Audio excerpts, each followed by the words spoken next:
안녕하세요. 이원우 변호사입니다. 아무리 갚아도 줄지 않는 빚 때문에 고민이 되나요?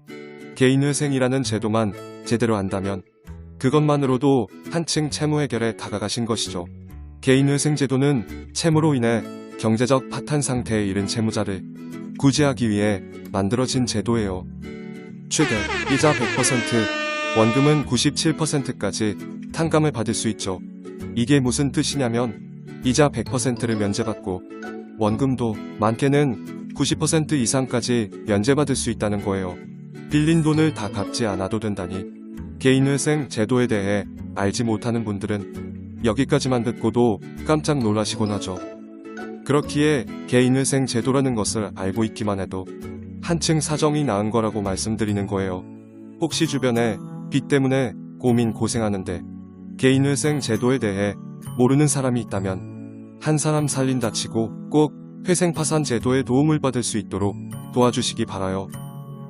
그렇다면 개인회생 신청 자격은 어떻게 될까요?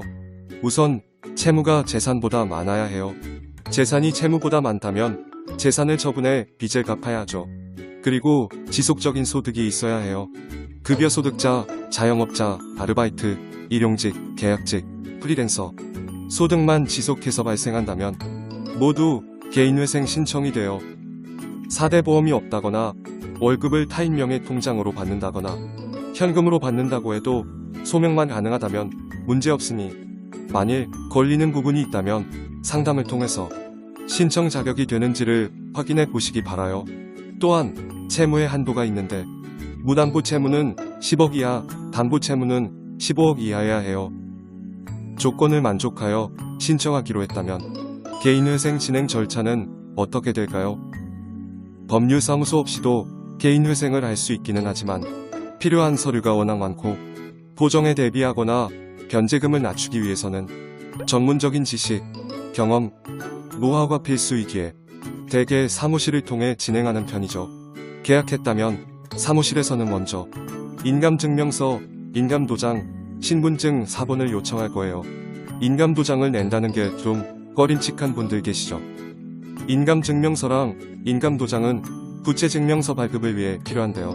부채증명서는 본인이 직접 채권사에 방문해서 발급해야 할 때가 많아 의뢰인이 직접 준비하기에는 어려운 점이 많아요. 이때 부채증명서를 대리로 발급받으려면 인감이 필요한 거예요. 보통은 1차, 2차 서류를 나누어 안내하는데 1차 서류는 부채증명서 발급을 위해 먼저 받고 2차 서류는 부채증명서 발급 기간 동안 준비할 수 있도록 간격을 두고 받는 거예요. 간혹 1차 서류만 내고 접수할 수 있는지 문의주시는 분들도 있는데 2차 서류까지 모두 들어와야만 접수할 수 있어요. 접수하면 바로 사건 번호가 나와요. 서류 준비가 빠를수록 접수가 빠르지만 접수 서류 작성도 필요하기에 여기까지 보통 1, 2주가 소요돼요. 접수 시에는 금지명령도 함께 신청하는데 금지도 1, 2주면 나옵니다. 빠르면 2, 3일 만에 나오기도 하죠. 금지명령이 나오면 더 이상의 추심, 독촉은 물론 압류나 강제집행 같은 법 조치도 금지가 돼요. 신청인분들이 간절히 바라는 것 중 하나가 바로 금지명령이죠. 이미 경매나 압류가 진행 중이라면 중지명령을 신청해 중지할 수 있어요. 접수 후에는 법원에서 보정권고라는 것이 나와요. 법원에서 접수 서류를 보고 미비한 부분이나 의문점이 있다면 추가 소명 자료를 요구하는 것이 보정이에요. 보정권고에 따라 보완 서류를 준비해야 하는데 사무실을 통해 진행 중이라면 사무실에서 필요한 서류를 안내해 줄 거예요. 이때 보정 서류를 기한 내 제출하지 못하면 개인회생 사건이 기각될 수 있으니 주의하셔야 해요. 물론 즉시 항고를 통해 사건을 살릴 수 있지만 비용이 발생하니 될 수 있으면 제때 서류를 제출하시는 게 좋겠죠. 보정 없이 개시가 나는 사건이 없는 건 아니지만 극히 드물고 대개는 1에서 3회 정도는 나온다고 보시면 돼요. 개시 결정은 사건마다 진행 법원마다 차이가 너무 크기 때문에 언제 난다고 딱 잘라 말할 수는 없어요. 통상적으로는 마지막 보정으로부터 3개월 정도 지나면 개시가 난다고 보는데 더 걸리거나 덜 걸리더라도 문제가 있는 건 아니에요. 짧게는 3개월, 길게는 1년 넘게도 걸릴 수 있어요. 개시 결정과 함께 변제 계좌가 나와 변제금을 납입하게 되는데요. 이때 주의하셔야 할 점이 개시 결정부터 변제금을 내는 건 아니란 점이에요. 변제금은 변제 계획 안에 맞추어 내야 해요. 변제 계획 안에 3월부터 변제로 되어 있는데 5월에 개시가 났다면 3, 4, 5월까지 3개월치의 변제금을 한 번에 내야 해요. 변제금을 미리 모아두지 않았다가 개시 후 돈을 내지 못해 기각이 나는 안타까운 사례가 매번 꼭 있으니 반드시 변제금을 모아두셔야 해요. 개시 결정문에 안내된 일자에 채권자 집회가 열립니다. 채권자 집회는 거의 형식적인 절차로 채권자는 참석 의무가 없기에 개인 채권자가 아니면 거의 참석하지 않아요. 하지만 채무자는 반드시 참석해야 합니다. 참석하지 않으면 바로 회생이 기각될 수 있어요. 신분증을 지참하시고 꼭 참석하시길 바라요. 채권자 집회에 잘 참석하셨다면 얼마 지나지 않아 인가결정이 날 거예요. 인가결정 후에는 재산 증식도 얼마든지 가능하죠. 단, 조건부 인가라면 면책 전까지는 재산 증식에 주의하셔야 해요. 또한 소득 신고를 해야 하는 조건부 인가라면 소득이 오르는 만큼 모두 변제금으로 내야 합니다. 변제 계획은 보통 36개월이고 최대한 60개월까지 늘어날 수 있어요.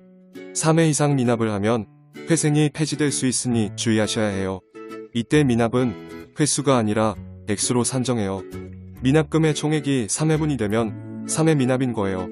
미납 없이 변제를 잘하셨다면 면책 신청을 하시면 돼요. 면책 결정은 변제금을 다 냈다고 저절로 나지 않아요.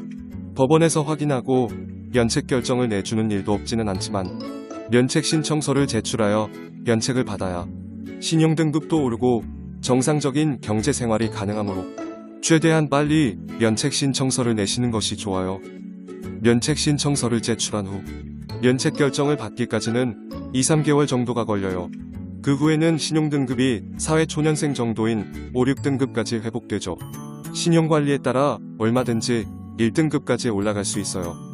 다만 면책 결정 후에는 5년간 개인회생 파산 제도를 이용하지 못해요. 여기까지 개인회생 진행 과정을 알아보았어요.